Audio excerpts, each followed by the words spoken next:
अमरोहा से बड़ी खबर, जहां पर खाद्य विभाग की तरफ से छापेमारी की गई और इस दौरान 50 किलो सड़ा हुआ चिकन बरामद किया गया। चिकन शॉप का लाइसेंस रद्द कर दिया गया।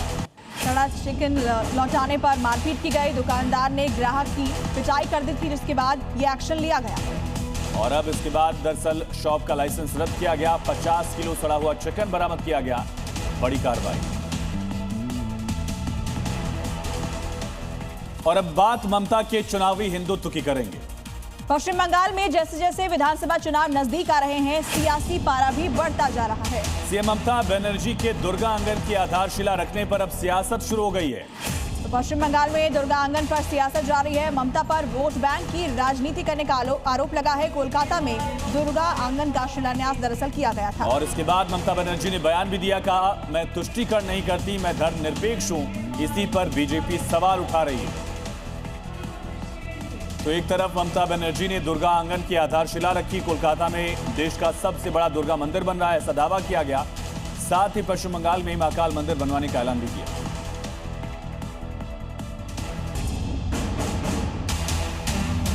और दुर्गा आंगन पर हुमायूं कबीर का बयान है, कहा राजनीति के तहत ये मंदिर बन रहा है। और दुर्गा आंगन पर बीजेपी की तरफ से भी बयान सामने आया, मंदिर बनाना सरकार का काम नहीं। वो राजनीति तो पूरा है। वो पहले जगन्नाथ मंदिर बनाया, तो अभिषेक को बोलना चाहते हैं जो आपको किसी के पहले ये सब छोड़ने दीजिए, सब छोड़ाने, ये बाकी सब बात आपको मान लो। दुर्गांगन बनाना या मस्जिद बनाना या जगन्नाथ कल्चरल सेंटर बनाना, ये कोई भी सरकार का काम नहीं है।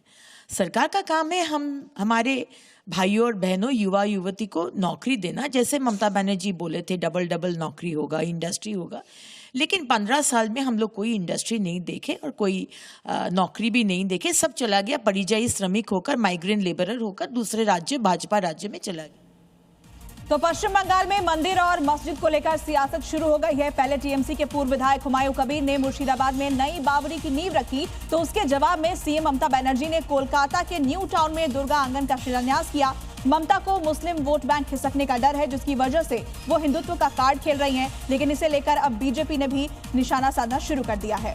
और इसी बीच एक बड़ी खबर है, बंगाल के 3 दिवसीय दौरे पर गृह मंत्री अमित शाह बीजेपी की चुनावी तैयारियों का जायजा लेंगे। थोड़ी देर में अमित शाह की प्रेस कॉन्फ्रेंस भी होने वाली है। कोर कमेटी की बैठक होगी। चुनावी साल 2026, जहां पश्चिम बंगाल में विधानसभा चुनाव और अभी से बीजेपी अपनी तैयारियों को धार दे रही है। गृह मंत्री अमित शाह आज प्रेस कॉन्फ्रेंस भी करेंगे।